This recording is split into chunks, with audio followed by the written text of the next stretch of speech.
भाई ये सर ना हर थोड़े टाइम बाद ये नाइट्रो उठाता है, अच्छा हल्के फुल्के डिजाइन में चेंजेस करता है, अच्छा सीपीयू जीपीयू मिक्स करता है और उठा के परोस देता है थाली में, लो जी गेम खेल लो अब।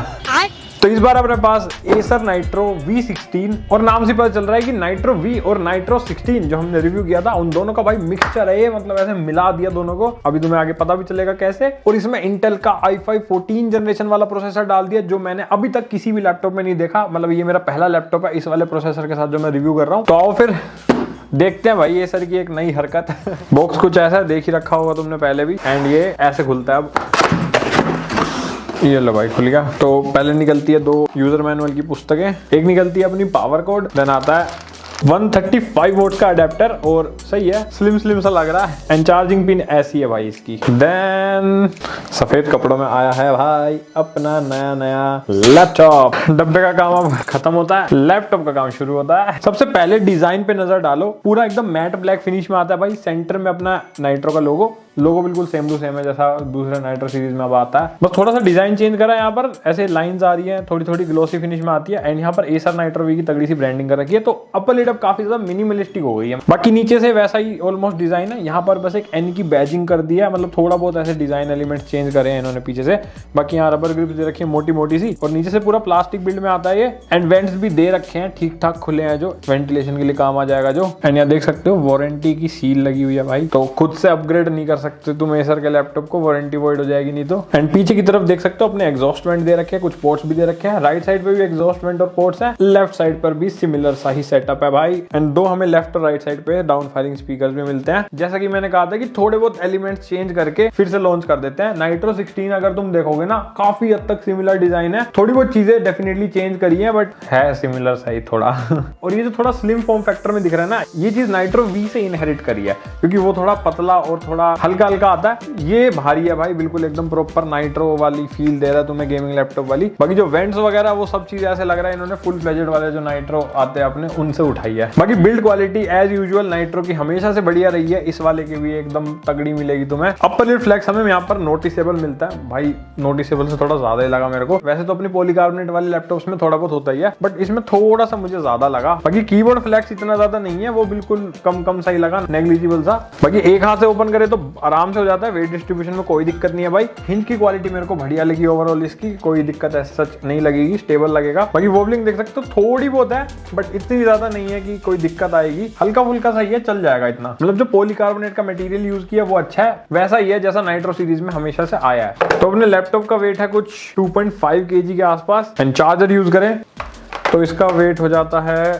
3 kg के आसपास। मैंने कहा था हैवियर साइड है भाई। अब अंदर का डिजाइन देखो भाई, लेफ्ट साइड पे अपने कुछ स्टिकर्स लगे हुए हैं, राइट साइड पे भी बिल्कुल एकदम इन्होंने अपनी ब्रांडिंग कर रखी है स्टिकर्स वगैरह लगा के। सेंटर में मिलता है अपना ट्रैक पैड, एंड अंदर की साइड में ना ऐसे लाइंस वाइंस दे रखी है बढ़िया सी, एकदम ऐसे एन का लोगो बना हुआ है। तो वही है ना, थोड़े बहुत ट्वीक्स ऐसे डिजाइन में कर रखे हैं इन्होंने, इसलिए मैं इसको प्रॉपर रीडिजाइन नहीं कहूंगा, पर हाँ डिजाइन में डिफरेंस तो है, क्योंकि कीबोर्ड अपना बिल्कुल वैसा ही है जैसा नाइट्रो सीरीज में हमेशा से आता है, और कीबोर्ड का लेआउट भी काफी हद तक सिमिलर है पुराने नाइट्रोस के जैसा। बस इस बार ऑरेंज बैकलाइट कर दी गई है भाई, RGB के तड़के हमें नहीं मिलेंगे, जो कि मेरे हिसाब से देनी चाहिए थी। और नम पैड के नीचे आप ब्रांडिंग कर रखी है विक्ट्री स्टार्ट्स हियर, वाह क्या थॉट है भाई। बाकी कीबोर्ड के ऊपर भी हमें वेंट्स वगैरह मिलते हैं और काफी सारे खुले से लग रहे हैं, ये भी एयर फ्लो के लिए है भाई। तो थर्मल्स आई गेस अच्छे ही होंगे, बाकी सच्चाई तो गेम टेस्ट में पता चलेगी। बाकी कीबोर्ड की बैकलाइट जो है वो 4 लेवल की ब्राइटनेस के साथ आती है। बाकी फंक्शन बटन पर भी काफी सारे शॉर्टकट्स अवेलेबल है, एंड पावर बटन में मिलता है कोने में। एंड नम पैड के पास ही भाई अपना एन का बटन है जो नाइट्रो सेंस का शॉर्टकट है, इसको दबाते ही अपना नाइट्रो सेंस ओपन हो जाता है। और नाइट्रो सेंस वैसा ही है जैसे तुमने दूसरे नाइट्रो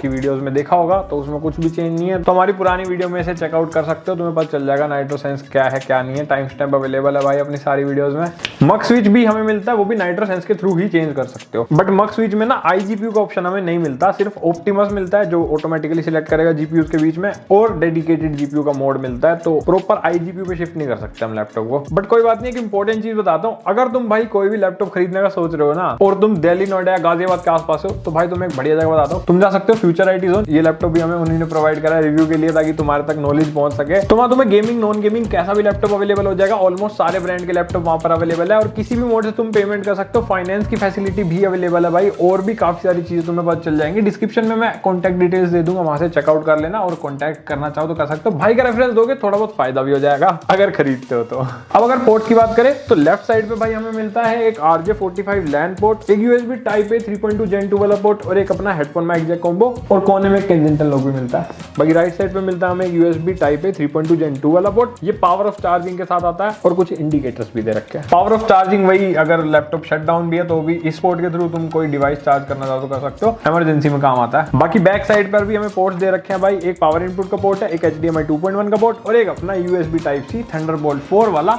थंडरबोल्ट पोर्ट अगर नहीं पता तो भाई इसके थ्रू तुम डिस्प्ले आउटपुट ले सकते हो। पावर डिलीवरी का भी सपोर्ट होता है एंड काफी तगड़े लेवल की फाइल ट्रांसफरिंग कर सकते हो, बिल्कुल हाई स्पीड वाली, बट उसके लिए थंडरबोल्ट केबल चाहिए होती है और वो आती है काफी महंगी। नॉलेज के लिए बता दिया। मेरे को थोड़ी इसमें ना पोर्ट्स की कमी लगी। जनरली नाइट्रो सीरीज में अच्छे खासे पोर्ट्स दिए जाते हैं, USB और Type-C सारे दिए जाते हैं बढ़िया बढ़िया, बट कोई बात नहीं, एसेंशियल पोर्ट्स तो इसमें सारे हैं भाई। बाकी डिस्प्ले आउटपुट अगर लेते हो तो HDMI और अपना जो Type-C पोर्ट है दोनों ही डेडिकेटेड ग्राफिक कार्ड के थ्रू आउटपुट देंगे। एनवीडिया वाले डिस्प्ले आउटपुट ले रहे हैं तो डिस्प्ले की भी बात करनी पड़ेगी। स्पेसिफिकेशन देख सकते हो अपने सामने डिस्प्ले की सारी, पॉज करके वीडियो को देखो। डिस्प्ले ओवरऑल अच्छी है, लेकिन एक कंट्रोवर्शियल चीज मुझे दिखी। फ्लिपकार्ट पर ये लैपटॉप बिक रहा है तो वहां पर कहीं जगह पर लिखा है कि 100% sRGB है और कई जगह पर लिखा है कि भाई 45% NTSC है। मैं स्क्रीनशॉट डाल रहा हूं दोनों के। एंड सिमिलरली भाई रिफ्रेश रेट के लिए भी 144 हर्ट्ज लिखा है कहीं पे 165, जबकि एक्चुअल में 165 है, मैं देख चुका लैपटॉप में। बट कलर गैमेट भाई हम लैपटॉप में नहीं देख सकते, उसके लिए अलग से एक डिवाइस वगैरह मंगा के खर्चा करना पड़ता है। देखो विजुअली बताऊं तो मेरे को इसकी कलर्स अच्छे लगे, पर मैं एग्जैक्ट नंबर नहीं बता सकता। बाकी एसर की जो वेबसाइट है उस पे भी इन्होंने 45% NTSC ही लिखा हुआ है, तो मैं यही मान रहा हूँ कि भाई इसमें 45% NTSC ही होगी। और अगर वो चीज है तो वो एक बहुत बड़ा डील ब्रेकर है भाई। जिस बजट में ये लैपटॉप इन्होंने निकाला है ना, उस बजट में तो बहुत ही डील ब्रेकर है ये डिस्प्ले। आज की डेट में तो भाई 70,000 से ऊपर कोई लैपटॉप जा रहा है तो उसमें 100% sRGB तो होनी ही चाहिए, और ये तो 90,000 से भी ऊपर है। बाकी कलर गैमेट को अगर इग्नोर करें तो उसके अलावा डिस्प्ले अच्छी है, IPS पैनल है, तुम्हें मजा आएगा वीडियोज में, और एंटरटेनमेंट के लिए अगर यूज करते हो तो मतलब व्यूइंग एक्सपीरियंस तुम्हारा बढ़िया रहेगा ओवरऑल, और कलर्स वगैरह मस्त आएंगे, मतलब एंटरटेनमेंट के हिसाब से कंटेंट कंजप्शन करते हो तो। बस हाँ, कलर ग्रेडिंग के लिए मैं श्योर नहीं हूँ, क्योंकि वो चीज 100% sRGB में ही प्रेफर्ड होती है। बाकी कैमरा इसमें 720p वाला मिलता है, जो कि मेरे हिसाब से 1080p होना चाहिए था भाई, पर यहाँ भी कॉस्ट बचाई गई है भाई। तो ये इसकी वेब कैमरा क्वालिटी, माइक भी इसी का यूज हो रहा है तो चेक कर लो। वैसे 720p के हिसाब से अच्छी है, मतलब अगर लाइटिंग तुम्हारे पास अच्छी है तो, हम पे तो है तो इसलिए बढ़िया आ रही है। थोड़ी लाइटिंग कम हो जाएगी तो हो सकता है तुम्हें क्वालिटी में ड्रॉप लगे, बाकी वैसे ओवरऑल अच्छी लगी मेरे को। तो यहाँ पर हमें विंडोज स्टूडियो इफेक्ट्स मिलती है और एसर का एक क्विक पैनल भी मिलता है, ये छोटा सा दिख रहा होगा तुम्हें। अगर यहाँ फोटो पे जाओगे तो ये सारी चीजें मिल जाएगी, automatic framing, eye contact, background blur वगैरह, ये सब हमने पुरानी वीडियोस में भी अपने दिखाया है कैसे काम करती हैं। एंड यहाँ पर जाओगे तो ये माइक के लिए है कि भाई नॉइज कैंसिलेशन वगैरह करने के लिए ऑन ऑफ कर सकते हो यहाँ से। और सेटिंग्स में जाओगे तो और भी काफी सारी चीजें हैं जो टॉगल कर सकते हो यहाँ से। ये देखो, इसको ट्रांसपेरेंसी को भी एडजस्ट कर सकते हैं, बताओ। बाकी ये सारी चीजों को यहाँ से भी एक्सेस किया जा सकता है। बाकी एक एसर प्योरीफाइड वॉइस कंसोल भी मिलता है हमें, एंड इसके थ्रू अगर तुम सेटिंग करना चाहो तो काफ़ी सारी चीज़ें हैं, जैसे माइक की AI के थ्रू नॉइज कैंसिलेशन वगैरह, studio high quality recording, conference call वगैरह, मतलब काफ़ी सारे फीचर्स है इसके अंदर भी मिलता है जो हमें। और स्पीकर्स के अंदर भी AI नॉइज रिडक्शन का फीचर मिलता है, यहाँ पर देख सकते हो। तो ये सब अपनी AI इंटीग्रेशन है जो कर रखी है। एंड को पायलट भी इसके अंदर हमें मिलता है, यहाँ पर डेडिकेटेड की भी दे रखी है भाई कीबोर्ड के अंदर। तो ये बेसिक वाले AI फीचर्स जो अभी सभी लैपटॉप्स में हमें देखने को मिल रहा है वो सब इसके अंदर तुम्हें मिलेंगे। बाकी स्पीकर इसके अंदर हमें 2 मिलते हैं डाउन फायरिंग वाले, जो मैंने स्टार्टिंग में दिखाए थे, तो एक बार उनकी आवाज चेक करते हैं। और हाँ, एक DTS:X अल्ट्रा का भी सॉफ्टवेयर मिलता है जिसके अंदर जाके ट्वीक कर सकते हो चीजों को, इक्वलाइजर वगैरह अपने हिसाब से, टेस्ट के हिसाब से, हेडफोन वगैरह लगा के गेमिंग वेमिंग के हिसाब से भी काफी चीजें तुम अपने हिसाब से सेट कर सकते हो।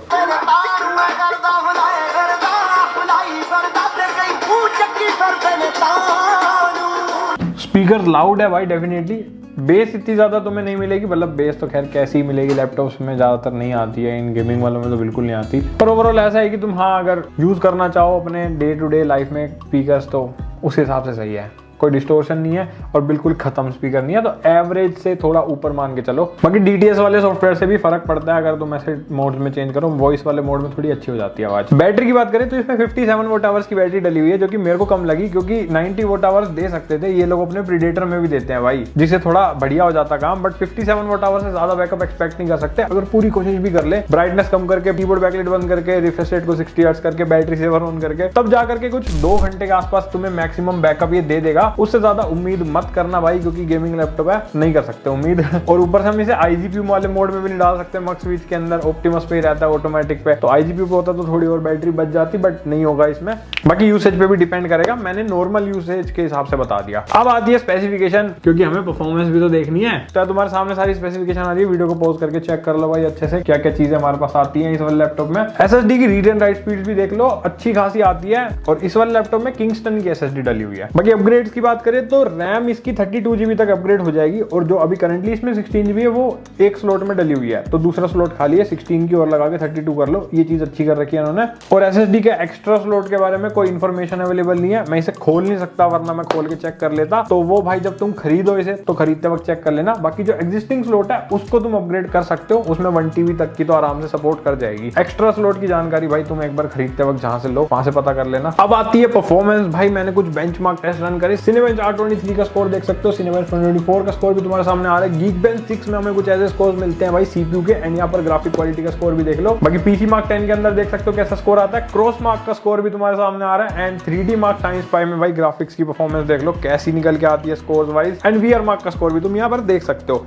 अब ये वाला जो ग्राफिक कार्ड है ये क्योंकि 85 वोट्स का है तो स्कोर उसी हिसाब से आते हैं। बाकी फुल फ्लेजेड वाले 4050 से भी साइड बाय साइड बेंचमार्क मैंने कंपेयर करके दिखा रहा हूँ, 3D Mark Times Pi का देख लो और VR Mark का भी देख लो, एंड Geekbench 6 के ग्राफिक क्वालिटी का भी स्कोर यहाँ देख सकते हो कि कितना फर्क आता है फुल फ्लेजेड के कंपेयर में। थोड़ा बहुत फर्क तो देखो तुम्हें मिलेगा ऑब्वियसली, क्योंकि 85 वोट और 140 वोट्स में अच्छा खासा फर्क है। हालांकि ये ग्राफिक कार्ड 100 वोट से ऊपर ज्यादातर जाते नहीं है, एनवीडिया ने ट्वीक नहीं कर रखा, बट स्टिल 100 तो जाते हैं ना, उसमें भी अच्छा खासा डिफरेंस आ जाता है। गेमिंग में तो खासकर आ जाता है, तो हम गेम टेस्ट में देखेंगे। अगर CPU की बात करें तो ये वाला जो प्रोसेसर है ये i5 13450HX से बेटर है फॉर ऑब्वियस रीजंस, क्योंकि जनरेशन अच्छी है। अदरवाइज ओवरऑल बिल्कुल प्रैक्टिकली तुम्हें कोई फर्क नहीं लगेगा, प्रैक्टिकली सिमिलर परफॉर्मेंस मान सकते हो तुम, कोई बहुत ज्यादा तगड़ा जंप नहीं है इस प्रोसेसर में, ये बताना चाह रहा था मैं। बाकी स्टूडेंट हो प्रैक्टिकली तुम सब कर सकते हो, कोडिंग प्रोग्रामिंग बेसिक काम अपने स्टूडेंट वाले PPT बनाना हो या कुछ भी ब्राउजिंग वाउजिंग करनी हो। प्रोडक्टिविटी अगर करना चाहते हो तो वीडियो एडिटिंग 4K तक तुम आराम से कर लोगे, 4K 60 तक बढ़िया वाली करा देगा।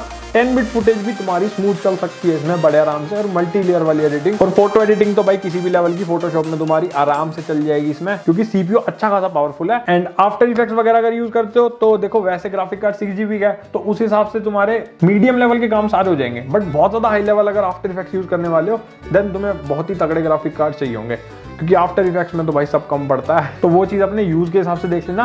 बाकी ग्राफिक ओरिएंटेड काम अच्छे खासे ये चला देगा। अगर 3D मॉडलिंग, ब्लेंडर, आर्किटेक्चर वाले काम करने हैं तो वो सब इसमें अच्छे खासे हो जाएंगे, क्योंकि VRAM अच्छी है। और स्टूडेंट पर्पस के हिसाब से तो भाई तुम अगर कॉलेज वगैरह में हो सीखने के लिए ले रहे हो तो वो सब बढ़िया इसमें स्मूथ चल जाएगा। हाई लेवल प्रोडक्शन क्वालिटी की चीजें करनी है देन तुम्हें और ज्यादा तगड़े ग्राफिक कार्ड्स की जरूरत पड़ेगी। बाकी जो वोल्टेज है ना उससे प्रोडक्टिविटी में इतना फर्क नहीं पड़ता जितना गेमिंग वगैरह में पड़ता है। प्रोडक्टिविटी में मेनली VRAM से ज्यादा फर्क पड़ता है। अगर ग्राफिक्स की बात करें थोड़ा बहुत तो पड़ता है बट बहुत ज्यादा नहीं पड़ता, मतलब यही कह रहा हूं मैं। तो अपनी रिक्वायरमेंट के हिसाब से देख लेना ओवरऑल। अब आती है अपनी गेमिंग वाली जनता, तुम्हारे लिए गेम टेस्ट करें एक बार, वो देख लो भाई, काफी शिद्दत से करें, देख के जाओ। तो पहले अपने CS2 टेस्ट किया वेरी हाई प्रीसेट के ऊपर, और हाँ ये याद रखना हर गेम के अंदर 1200p रेजोल्यूशन पे टेस्टिंग हुई है हमारी। तो यहाँ पर देख सकते हो हमारे पास FPS काफी सही आ रहे हैं, 130-140 तक आराम से टच हो रहे हैं। टेम्परेचर भी बिल्कुल बढ़िया है, अब तो वैसे भी सर्दियां चल रही है बट वैसे भी मेरे को थर्मल इसके अच्छे लगे। एंड ओवरऑल सारे स्टैट्स तुम देख सकते हो, CS2 में परफॉर्मेंस अच्छी दे रहा है भाई। देन हमने Valorant टेस्ट किया हाई प्रीसेट के ऊपर, और क्योंकि CPU इंटेंसिव गेम है Valorant तो भाई इसमें FPS काफी तगड़े देखने को मिल रहे हैं, क्योंकि हमारा CPU काफी पावरफुल है। एंड यार देख सकते हो 70 वोट तक भी हिट कर रही है CPU की वोटेज, तो भाई इससे पता चलता है कि CPU भाई तगड़ा परफॉर्मेंस देने के लिए कैपेबल तो है, इसलिए 350 से 400 FPS हमें मिल रहे हैं। जबकि कई 40-50 वाले लैपटॉप्स पे भी नहीं मिले मेरे को इतने तगड़े FPS, क्योंकि उनका CPU पावरफुल नहीं था। देन GTA 5 टेस्ट किया और वेरी हाई का प्रीसेट था, एंड यहाँ FPS देख सकते हो हमारे पास काफी सही आ रहे हैं 140-150 के आसपास, जो कि मेरे को बिल्कुल सही लगे, कोई दिक्कत नहीं लगी। एक चीज हाँ नोटिस करने वाली है कि हमारा जो CPU है ना वो तो ठीक है, लेकिन जो GPU है वो 60-70 वोट से ज्यादा ऊपर हिट नहीं कर पा रहा, जबकि 85 वोट तक मैक्सिमम इसकी है। पर ठीक है आगे वाले गेम्स में देखते हैं। इन गेम्स में तो भाई 60-65 वोट से ऊपर मैंने नहीं देखा GPU को जाते हुए। Far Cry 6 टेस्ट किया अल्ट्रा प्रीसेट के ऊपर, और यहाँ देख सकते हो FPS अपने अल्ट्रा प्रीसेट के हिसाब से बिल्कुल तगड़े आ रहे हैं, 90+ FPS आ रहे हैं, जो कि हम 40-50 से उम्मीद भी करते हैं कि आने चाहिए। बाकी हाँ इस गेम में थोड़ी GPU की वोटेज अप गई है हमारी, 75 वोट तक मैक्सिमम मैंने देखा कि हिट किया, तो हाँ पावरफुल है तो सही, लग तो रहा है।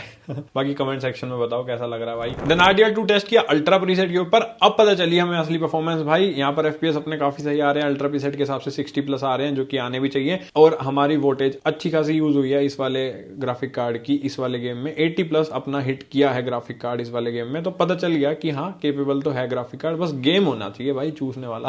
अभी आगे आगे देखो पता चलेगा। देन हमने गॉड ऑफ वॉर टेस्ट किया अल्ट्रा प्रीसेट के ऊपर, देख सकते हो साइड बाय साइड DLSS को रखने से कितना फर्क पड़ता है। FPS में भाई अच्छा खासा बूस्ट लगा मेरे को इस गेम में, 20 से 25 FPS का बूस्ट था, मतलब 90 तक भी टच हो रहे हैं भाई DLSS वाले में, और क्या चाहिए। एंड पावर अपनी 65-70 वोट के आसपास यूज हो रही है, और टेम्परेचर भी देख सकते हो साइड बाय साइड, सारे स्टैट्स तुम्हारे सामने हैं। देन हमने Call of Duty Warzone test किया और प्रीसेट एक्सट्रीम था। साइड बाय साइड देख सकते हो कि DLSS के थ्रू कितना फर्क पड़ता है। देखो रफली 15 to 20 FPS का बूस्ट मुझे दिखा, 100+ भी गए हैं DLSS में, लेकिन बिना DLSS के नहीं जाते, वो 70-80 के आसपास ही फ्लक्चुएट कर रहे थे। तो हाँ बूस्ट तो अच्छा खासा मिल जाता है, और 40-50 का जो दम है वो हमें एक्सट्रीम प्रीसेट पे भी दिख रहा है इस गेम में। तो ई स्पोर्ट्स गेमिंग तगड़ी हो जाएगी भाई, ये तो पता चल गया। देन स्पाइडरमैन टेस्ट किया भाई वेरी हाई प्रीसेट के ऊपर, एंड यहाँ पर FPS देख सकते हो कि साइड बाय साइड कितने मिलते हैं DLSS के साथ और बिना DLSS के।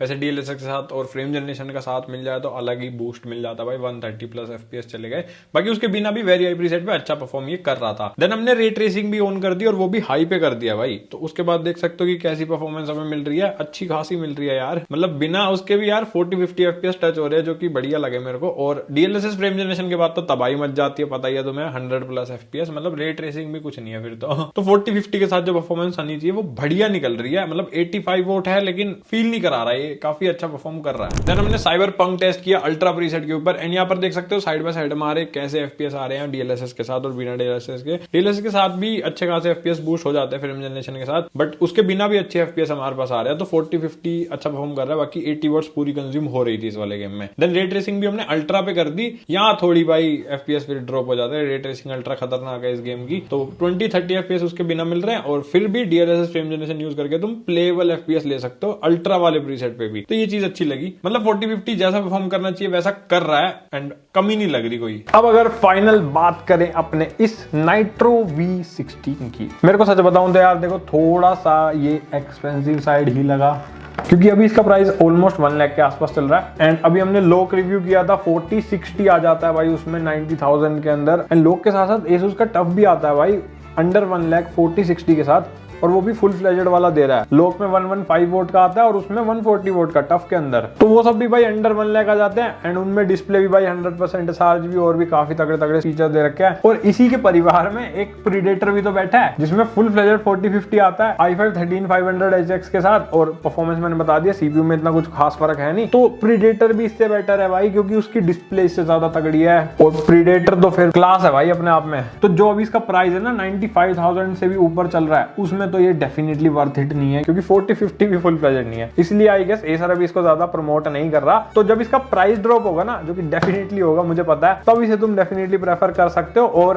अंडर 90,000 या 80-85,000 के आसपास भी अगर तुम्हें मिलता है ना, तो फिर भी अच्छी डील हो सकती है, क्योंकि प्रोसेसर अच्छा दे रहे हैं। मेन डील ब्रेकर इसके लिए सिर्फ ग्राफिक कार्ड है इसका, और इसकी डिस्प्ले, जिसके बारे में मैं श्योर नहीं हूँ। एसर से अगर कोई देख रहा है तो भाई तुम प्लीज कंफर्म मेंशन किया करो कि क्या डिस्प्ले है। बाकी इसके अलावा भी बहुत सारे ऑप्शंस है, कुछ तो मैंने बता दिए, कुछ तुम हमारी वीडियो से चेकआउट कर सकते हो। बहुत सारे गेमिंग लैपटॉप्स हमने कवर कर रखे हैं, उन वीडियो से जाके चेकआउट कर लेना, एक बार पता चल जाएगा, आइडिया लग जाएगा अगर कोई नया लैपटॉप लेने का प्लान कर रहे हो तो। और इसे चेकआउट करना हो अगर तुम्हें प्राइस से रिलेटेड, क्या पता जब तुम देख रहे हो प्राइस कम हो गया हो, तो डिस्क्रिप्शन में उसके लिए लिंक दे दूंगा, या फिर यहाँ प्रोडक्ट टैग कर दूंगा, यहाँ से भी चेकआउट कर सकते हो। तो लाइक सब्सक्राइब सब चीजें करके जाना। हम मिलेंगे अगली वीडियो में, तब तक के लिए भाई बाय बाय।